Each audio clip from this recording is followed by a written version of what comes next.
Buenas tardes a todos. De verdad que nos sentimos muy privilegiados de estar acá en Casa 242 y compartir con ustedes. Costa Rica se ha vuelto un país muy especial en nuestros corazones. Tuvimos la oportunidad en estos días de compartir con Rodrigo, con Luciana y con Ela, y fue de mucho ánimo ver el testimonio de lo que Dios está haciendo en sus vidas y a través de esta comunidad de fe. Así que estamos muy edificados y animados como familia de ver lo que Dios hace en otros lugares. Algo de lo que me gusta viajar con mi familia cuando voy a diferentes sitios es eso. A veces como que nos centramos demasiado en lo que Dios está haciendo en nuestro contorno, y cuando vamos a otros lugares es de mucho ánimo ver de que el Dios que salva, salva en Estados Unidos, en Puerto Rico, en Costa Rica, en diferentes lugares. Así que nuestros corazones están llenos de estar aquí en medio de ustedes. Yo tomo muy en serio la labor de predicar en otras comunidades cuando tengo la oportunidad. Es un honor que Dios nos da de poder compartir la palabra del Señor, pero siempre me gusta aclarar que es digno de honra pastores que semana tras semana laboran para servirles a ustedes y traerles la palabra del Señor. Muchas veces a mí me pasa cuando viene un pastor invitado, todo el mundo como que, wow, es revolucionario. Yo digo, he estado diciendo eso por años. Eh, no vengo a decir nada nuevo porque el evangelio que voy a predicar es el evangelio que Rodrigo y los demás ancianos les predican. Eh, y de verdad que es admirable cuando pastores laboran para servir a la iglesia del Señor. Como Rodrigo les comentó, estoy con mi familia, siempre me anima. He tenido la oportunidad de viajar por toda Latinoamérica, pero los viajes más especiales cuando estoy con ellos. Vamos a estar 22 días en Costa Rica y vamos a estar visitando diferentes amigos, iglesias y viendo lo que Dios está haciendo. Y estábamos comentando, estábamos guiando desde el área de Jacob para acá y estábamos comentando con los niños algo. Ya no son niños, los jóvenes, los preadolescentes y adolescentes, de que si Dios nos llamara a otro lugar. Nosotros vivimos en el área de Washington, D.C., hace cerca de 20 años, pero si Dios nos llamara a otro lugar, no nos molestaría que fuera Costa Rica. Eh, Especialmente mi esposa y yo nos sentimos, podemos como que cerrar los ojos y pensar que estamos en Puerto Rico. Hay muchos aspectos que se parecen mucho a nuestro país de origen, así que siempre nos sentimos muy contentos, animados y muy cómodos aquí en Costa Rica. Así que si pueden ir conmigo al Salmo 73, Salmo 73, yo voy a estar leyendo de la Biblia de las Américas. Eh, es un salmo que está muy cercano a mi corazón. Es un salmo que en mis momentos más oscuros es el salmo que usualmente voy a leer.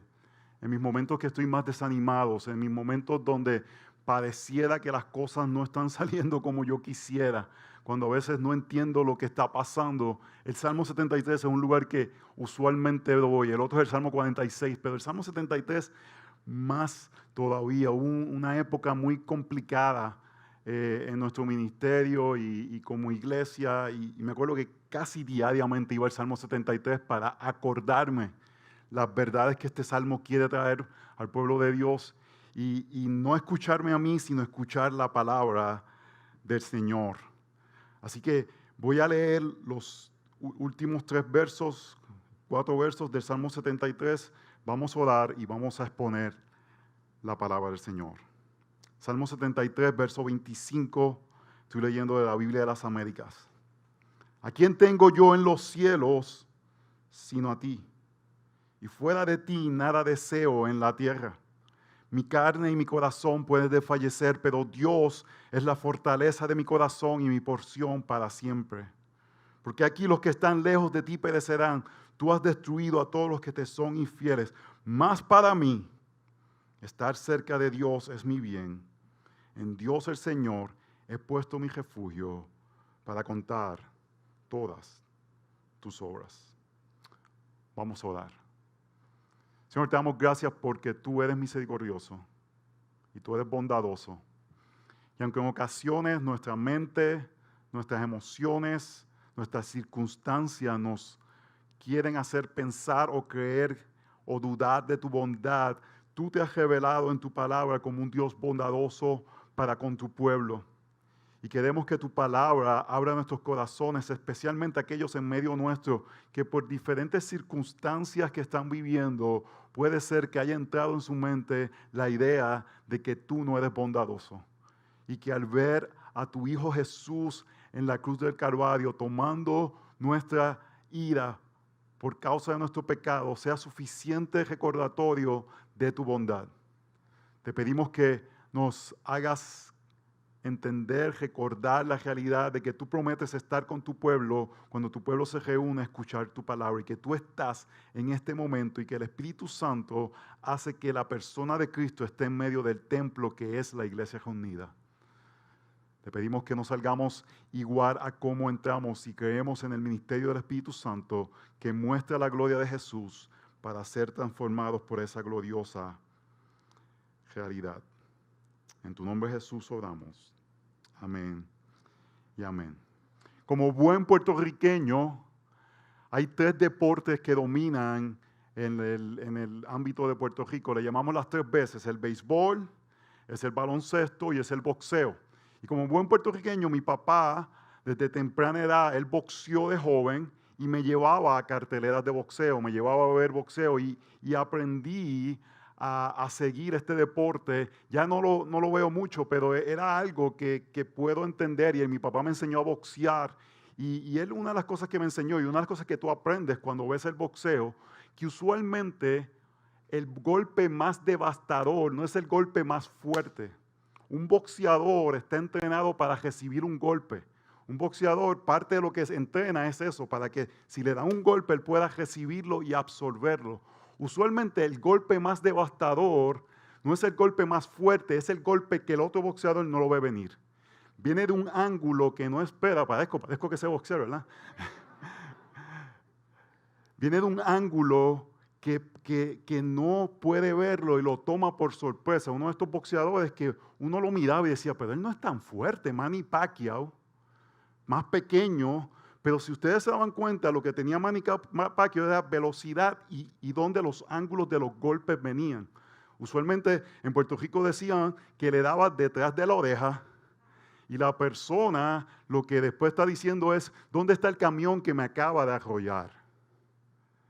Muchas veces el sufrimiento llega a nuestras vidas como un golpe inesperado. Muchas veces el sufrimiento se acerca y no lo veíamos venir.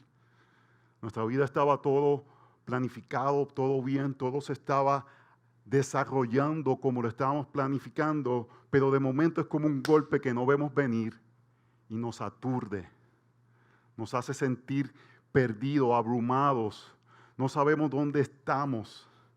Y ese sufrimiento te deja aturdido, te deja como que falto de entender lo que está sucediendo en tu vida. Ese sufrimiento puede llegar de muchas maneras. Puede ser un diagnóstico médico que no esperabas.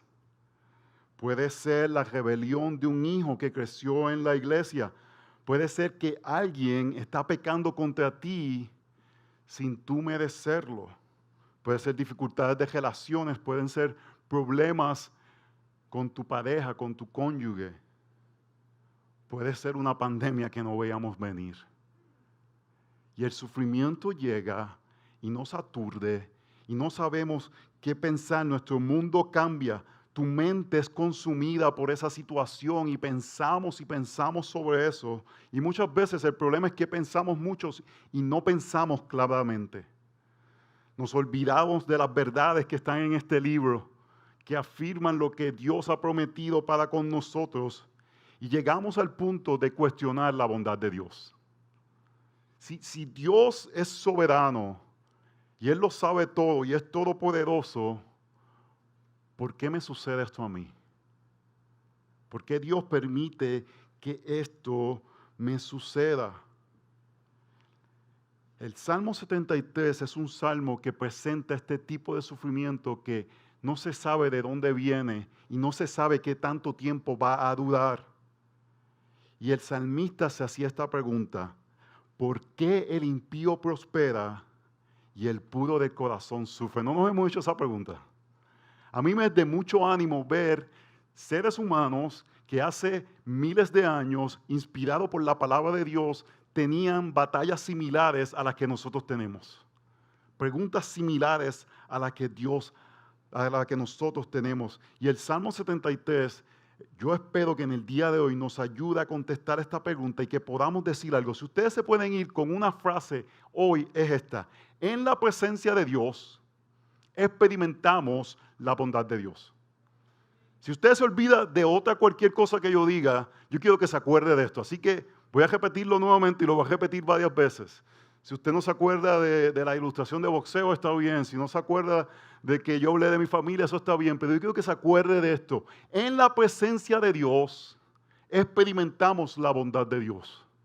Cuando estamos delante de Dios, experimentamos su bondad, porque solamente por medio del Evangelio podemos acercarnos a la persona de Dios.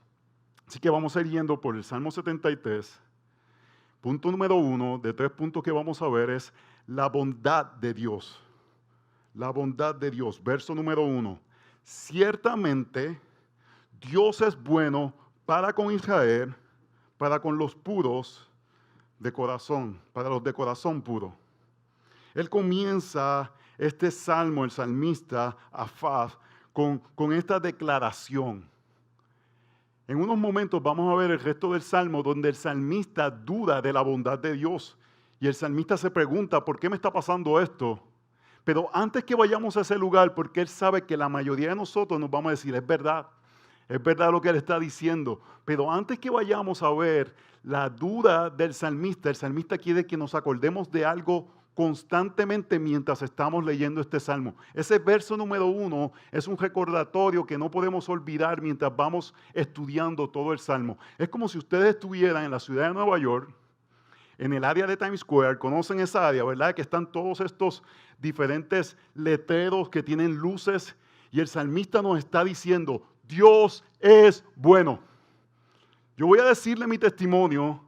Le voy a decir cómo dudé de la bondad de Dios, pero no quiero que sean tentados a unirse al coro que diga Dios no es bueno. Porque le voy a contar mi testimonio, pero antes de eso, recuerden algo, Dios es bueno. ¿Y por qué Dios es bueno? Porque Él se ha revelado como bueno. Porque su palabra muestra que Él es bueno. El problema es, hermanos, que usualmente medimos la bondad de Dios no por lo que dice la palabra de Dios, sino por nuestras circunstancias. Medimos la bondad de Dios no por lo que Él ha dicho acerca de Él y lo que ha hecho por nosotros, sino si las cosas que nos rodean son de acuerdo a lo que nosotros pensamos. ¿Cuál es la base para determinar la bondad de Dios de la mayoría de los seres humanos? Si mi vida está sucediendo las cosas como yo he planificado que suceda. Y la pregunta es, ¿vamos a medir la bondad de Dios por las circunstancias o por lo que Él ha revelado en su palabra? Hermanos, la verdad es que Dios es bueno. Recuerdo en el año, nos casamos en 1999, esto tiene que haber sido el año 2005, 2006, un poquito antes, 2004. Katy y yo, después de como 4 años de casados, comenzamos a decir, vamos a buscar niños. Nos habíamos casado, habíamos como que planificado unas cosas y dijimos, ok, vamos a buscar tener niños. Y pasaban los meses y Katy no quedaba embarazada y estábamos en el proceso de búsqueda de los niños, que es un proceso interesante, no estábamos sufriendo en medio de eso, pero Katy no quedaba embarazada y pasaban 2, 3, 4, 5, un año. Comenzamos a buscar ayuda médica y llegamos a conocer que Katy tenía una condición que le impedía poder concebir. Y cuando estábamos en ese tiempo, hermanos, cuando usted está tratando de tener bebé y no puede, todo el mundo tiene bebés. Los bebés salen de todos lados. Ups, no estábamos tratando. Ups, ay, que el Señor nos dio otro más. Y como que donde quiera que uno mira, hay bebés nuevos y uno está con constante recordatorio mes tras mes de que algo que uno desea, y pareciera que es algo bueno, pareciera que es algo que uno desea en este tiempo para glorificar a Dios, Dios no los estaba dando. Nosotros fuimos a Miami a visitar unos amigos y estábamos compartiéndolo porque era algo que nos cargaba. Estuvimos cerca de 2 años en este proceso y cada mes que pasaba, cada ciclo que Katy no quedaba embarazada era como un luto que vivíamos. Y recuerdo que estábamos en casa de este amigo, estábamos compartiendo toda esta situación y antes de salir para el aeropuerto, este amigo me hizo esta pregunta. Si Dios no les diera hijos, ¿tú pensarías que todavía Dios es bueno? Yo me acuerdo que yo decía, oye hermano, pero no me ayudes tanto. Porque uno lo que quiere en ese momento es que le pasen la mano a uno, que le digan todo va a estar bien, pero uno no sabe si todo va a estar bien. Y recuerdo que Katy y yo estábamos en el aeropuerto de Miami esperando nuestro vuelo y con lágrimas en nuestros ojos dijimos, sí Señor, tú eres bueno, tú eres suficiente. No necesitamos que los anhelos de nuestro corazón sean cumplidos porque tú eres y debes ser el anhelo de nuestro corazón. Y el mismo verso 1 nos dice por qué debemos de creer en la bondad de Dios, aunque las cosas no sucedan como pensamos. Mira lo que dice el texto. Ciertamente Dios es bueno para con Israel. No voy a pasar todo el tiempo a explicarle, pero en el Nuevo Testamento podríamos decir, ciertamente Dios es bueno para la iglesia del Señor. Para aquellos que están en Cristo, para aquellos que Jesús ha comprado a precio de sangre, para con los de puro corazón. Hermanos, y si somos sinceros, ninguno de nosotros podemos decir que somos completamente puros de corazón. Si mis pensamientos salieran públicamente, muchas veces sería avergonzado. Hermanos, la única forma que podemos ser llamados puros de corazón es por medio del Evangelio. Al Jesucristo, ir a la cruz del Calvario, tomar nuestros pecados, tomar nuestra culpa, somos parte hechos de la iglesia y somos hechos puros de corazón por la pureza de Cristo puesta en nosotros. Hermanos, esa es la bondad de Dios. El Evangelio de nuestro Señor, derramando su justicia, su pureza sobre nosotros pecadores. Ciertamente Dios es bueno porque yo no soy puro de corazón, pero el puro de corazón tomó mi lugar en la cruz para que por su justicia yo fuera declarado puro de corazón. Oh hermanos, ciertamente Dios es bueno. Cuando tendemos a olvidar la bondad de Dios es que olvidamos nuestra pecaminosidad y lo que Cristo hizo para salvarnos de eso. Así que hermanos, mientras vayamos por todo este salmo, tenemos que recordar esto. Ciertamente Dios es bueno. El inocente murió por el culpable. Así que hermanos, en la presencia de Dios, ¿qué experimentamos? La bondad de Dios. Vimos la bondad de Dios. Ahora vamos a ver el punto número 2, la ausencia de Dios. Y antes que me digan hereje, le voy a explicar por qué digo la ausencia de Dios. Sabemos que Dios está en todo lugar. Sabemos que Dios está presente en todo momento. Pero en ocasiones tú y yo pensamos que Él está ausente.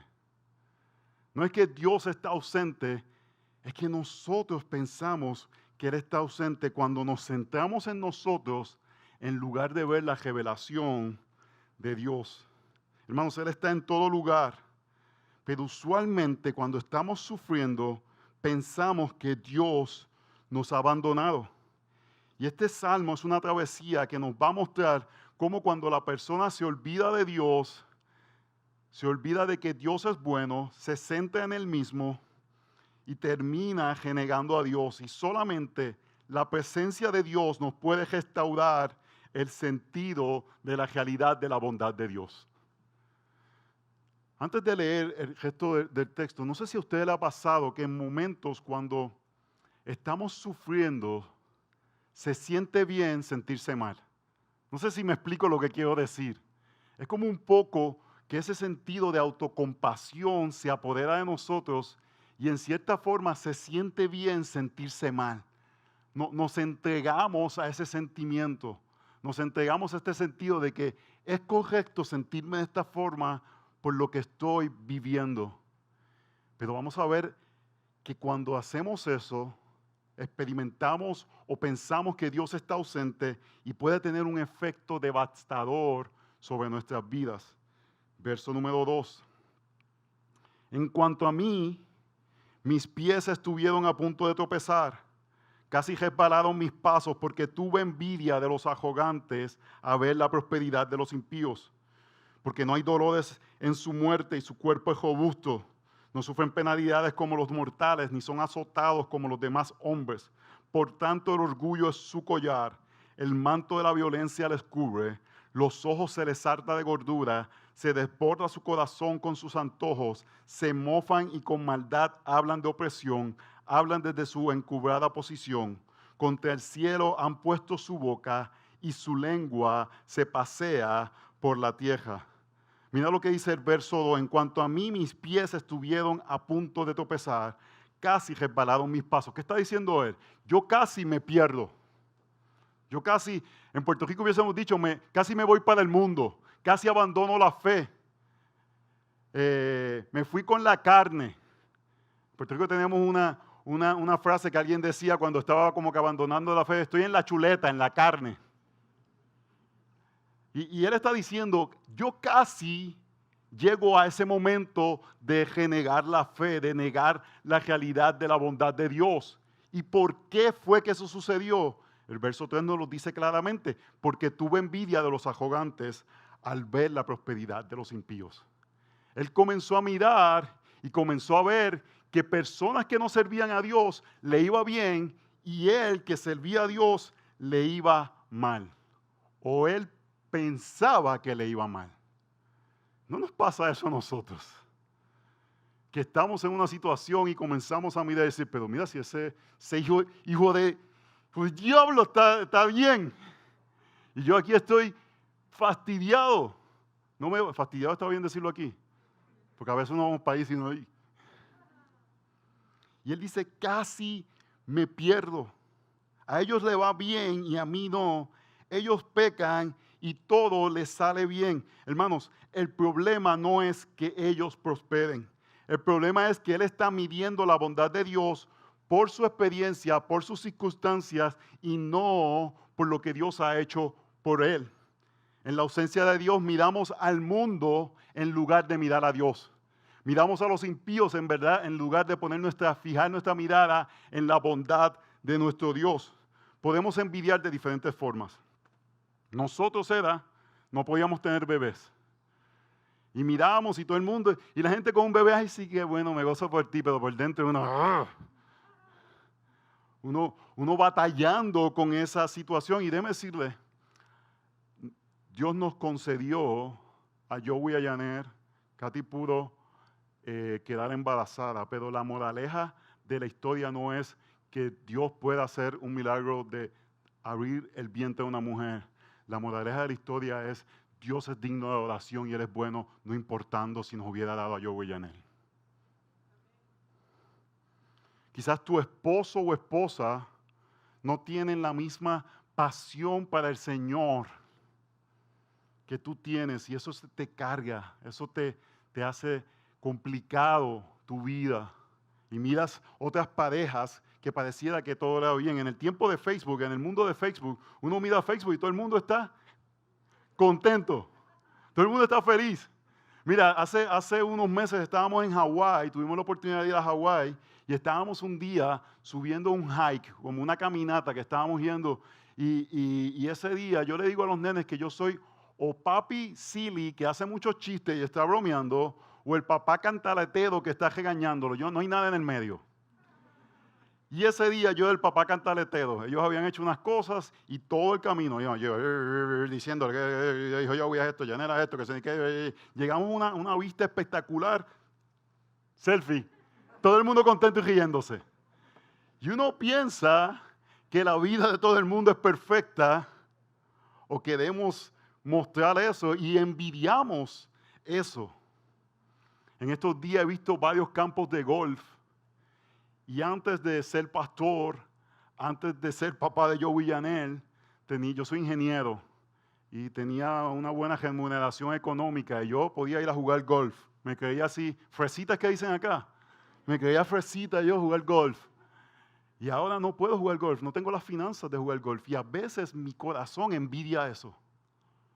A veces no envidiamos a otras personas, a veces envidiamos lo que podía haber sido de nosotros, lo que hubiésemos pensado, que hubiésemos logrado.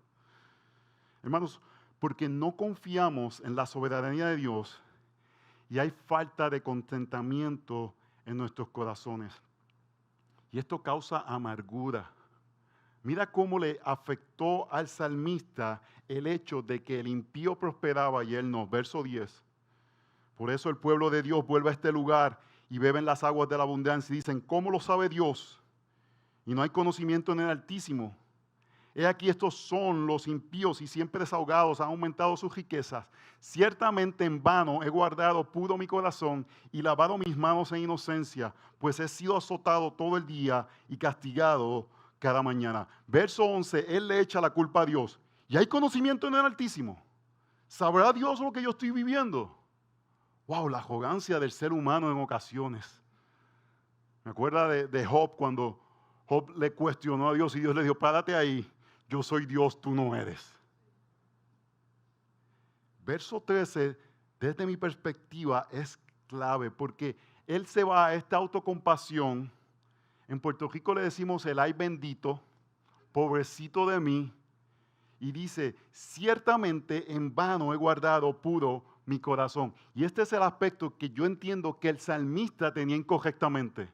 Él está diciendo, yo me he guardado puro para Dios y mira cómo Dios me devuelve lo que yo he hecho por Él. Oh, hermanos, eso es puro evangelio de la prosperidad. Si yo hago esto por ti, tú tienes que hacer esto por mí. Si yo me porto bien contigo, Dios, tú tienes que darme todas estas cosas. Hermanos, Dios no nos debe nada. Nada. Nosotros somos los que estamos en deuda. Mira cómo Él dice, he sido azotado todo el día y castigado cada mañana, hermanos. Cuando entendemos y pensamos, yo me he portado bien y Dios me tiene que recompensar, es que no hemos entendido el Evangelio o nos hemos olvidado del Evangelio. ¿Me están siguiendo? Porque yo he estado en ese lugar. Una vez tuve una situación que una persona en la iglesia me estaba atacando sin razón. Yo decía, Señor, pero yo dejé todo por servirte a ti.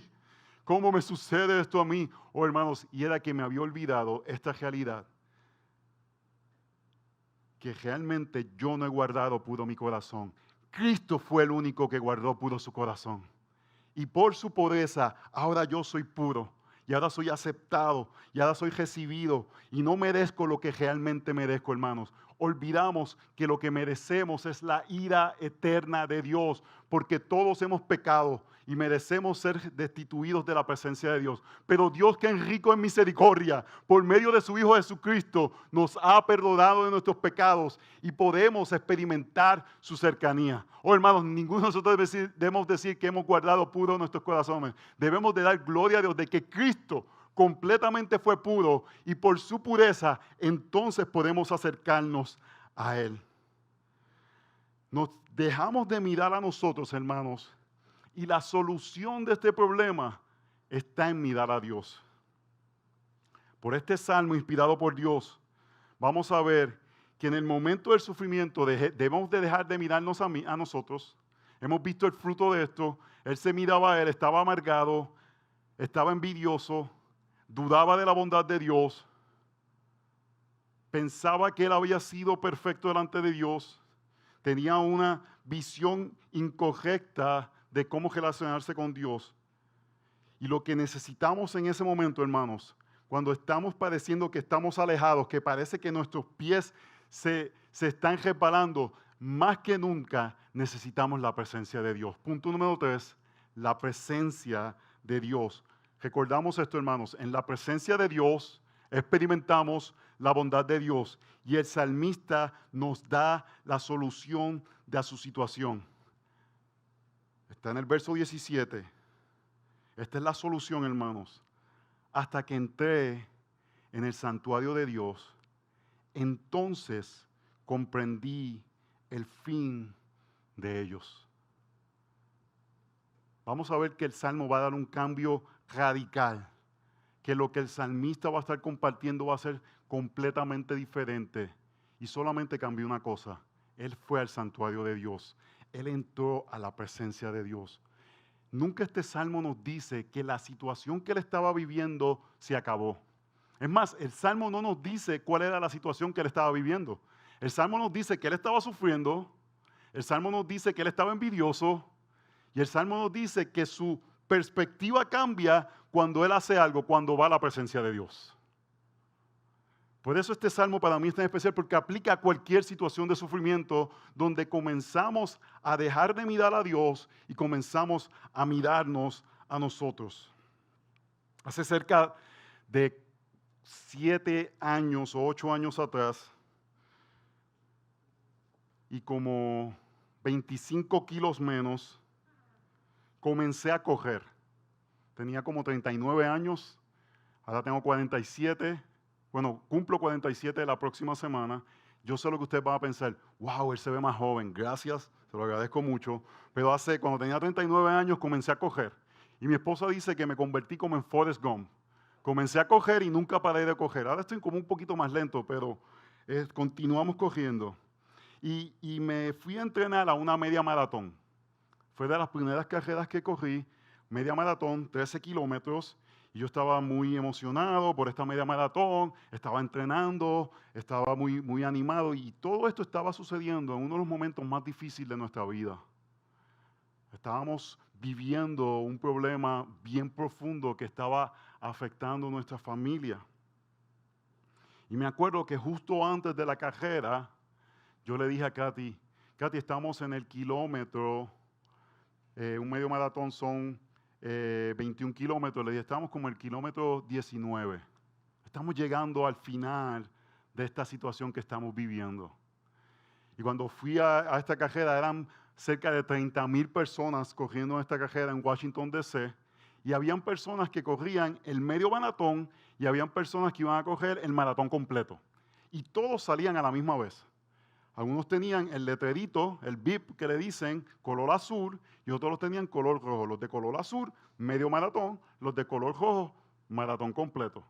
Y llegando al kilómetro 19, había una división donde los que iban a la meta del medio maratón se iban a mano izquierda y los que iban a coger otro medio maratón se iban a mano derecha.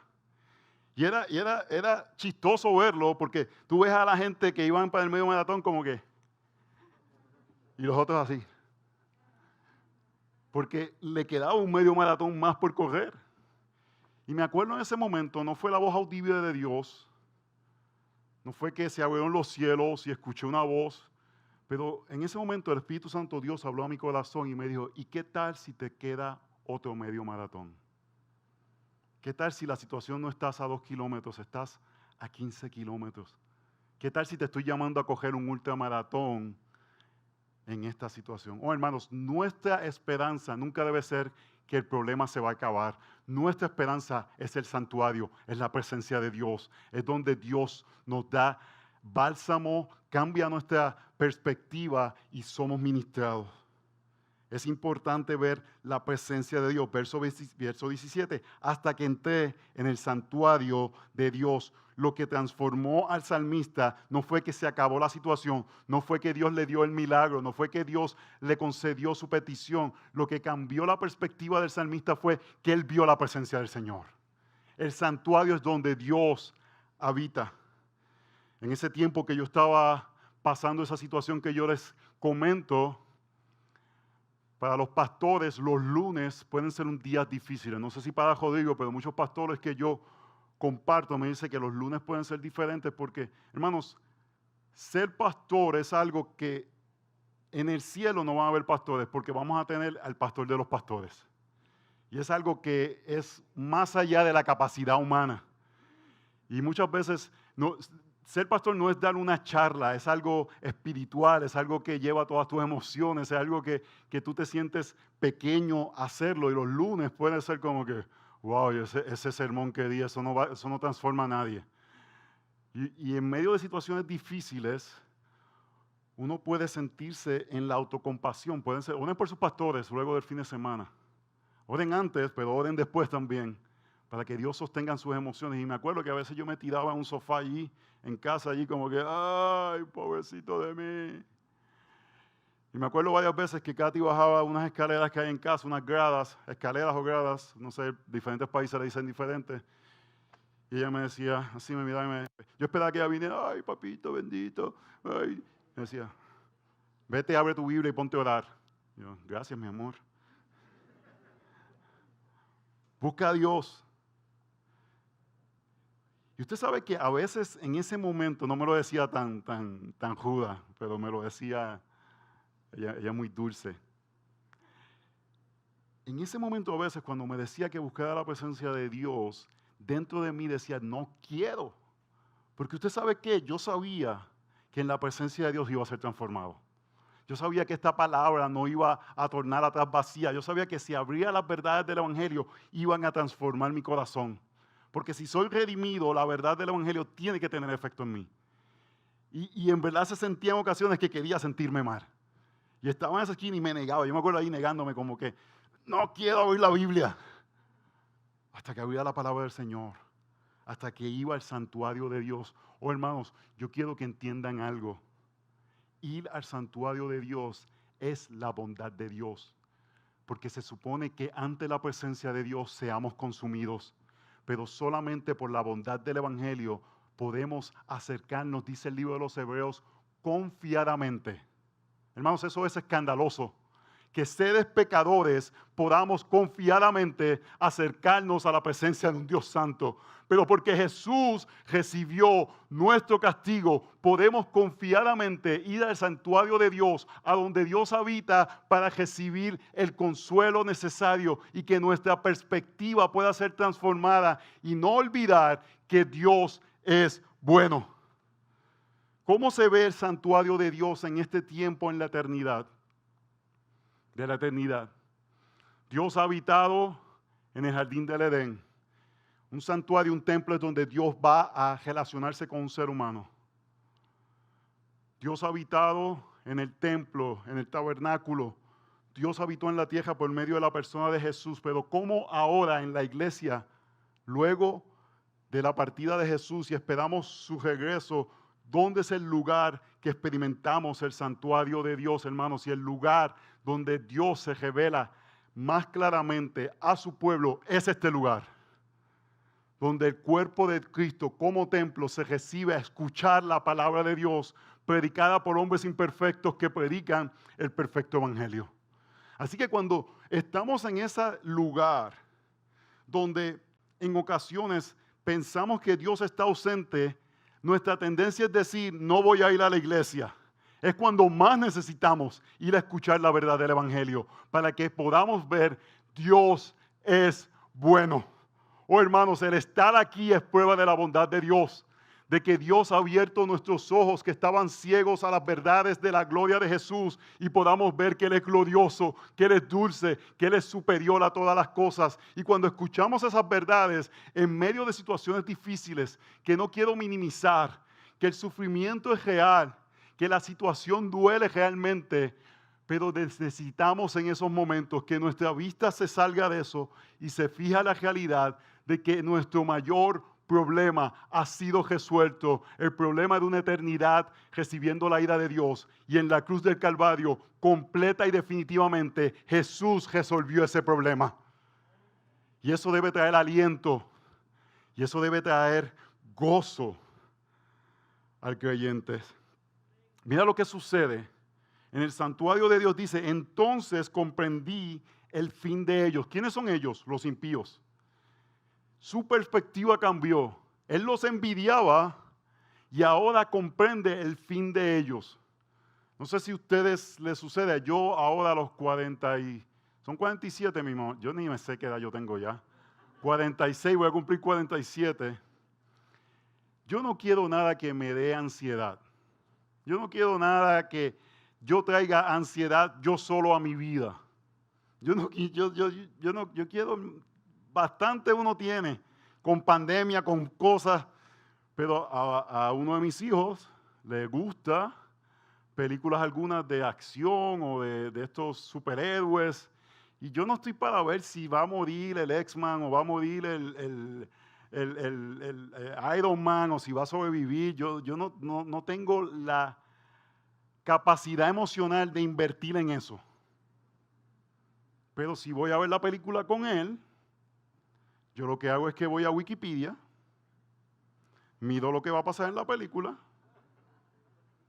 y le quito todo el suspenso a la película. Todo el mundo, ¿qué va a pasar? ¿Qué va a pasar? Siempre el malo muere y el bueno. Pero todo el mundo, ¿qué va a pasar? Yo ahí con el popcorn. Tranquilo. Porque saber el final cambia la perspectiva y eso es lo que sucede aquí. El salmista se movió de una perspectiva actual a una perspectiva eterna. Y él dijo, pareciera que están prosperando, pero la realidad es que no hay nada que envidiarle porque comprendí su fin. Mira el fin del impío en el verso 19. ¿Cómo son destruidos?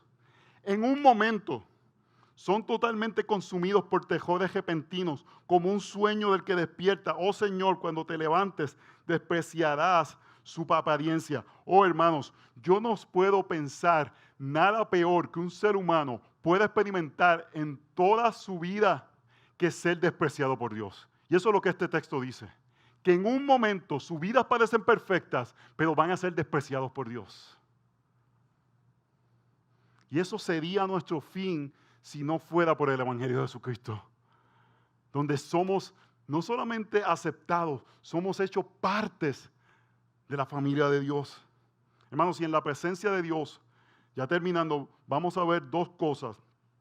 Lo que Dios hace y lo que Dios es. Verso 21, mira lo que Dios hace. Cuando mi corazón se llenó de amargura y en mi interior sentí punzadas, entonces era yo torpe y sin entendimiento, era como una bestia delante de ti. Sin embargo, yo siempre estoy contigo. Tú me has tomado de la mano derecha, con tu consejo me guiarás y después me recibirás en gloria. Mira lo que Dios hace con una persona que estuvo a punto de perderse. Dice, cuando mi corazón se llenó de amargura. ¿Cuándo era eso? Cuando estaba pensando sobre lo que le pasaba al impío y lo que sucedía a él. Dice, yo era torpe y sin entendimiento. No lo dice el texto, no lo digo yo, lo dice el texto. Era como una bestia. Hermanos, la realidad es que cuando hacemos la realidad del mundo más real que las promesas de Dios para los creyentes, perdemos sentido de lo que es real. Nos convertimos en Nabucodonosor. Porque lo que es real es que Dios reina y está gobernando sobre pandemias, sobre todas las cosas. Y nuestro final, hermanos, sabemos cuál es. Es bueno. Es de bendición y es eterno. Y mira lo que dice el verso 23. Yo siempre estoy contigo. Tú me has tomado de la mano. Me encantó lo que dijo Rodrigo. Es como un padre que nos protege. Me guiarás y mi futuro será recibido. Hermanos, en la bondad de Dios vemos la providencia de Dios de salvarnos. Ve la perspectiva del salmista como cambió. De decir, en vano han guardado mi corazón, a ver de que si Dios no lo hubiese protegido, él se hubiese perdido. Y esa es nuestra historia, hermanos. Si Dios no hubiese actuado, si Dios no nos sosteniera, no tuviésemos la esperanza de la vida eterna. Esa es la bondad de Dios. De que entendemos y conocemos que por nuestras propias fuerzas no podemos llegar a la meta. Hermanos, la bondad de Dios para nosotros es que su providencia la experimentamos cuando estábamos perdidos en nuestros pecados. Él está con nosotros. Él nos toma de la mano. Él nos guía. Y nuestra esperanza es que Él nos recibirá en gloria por su misericordia.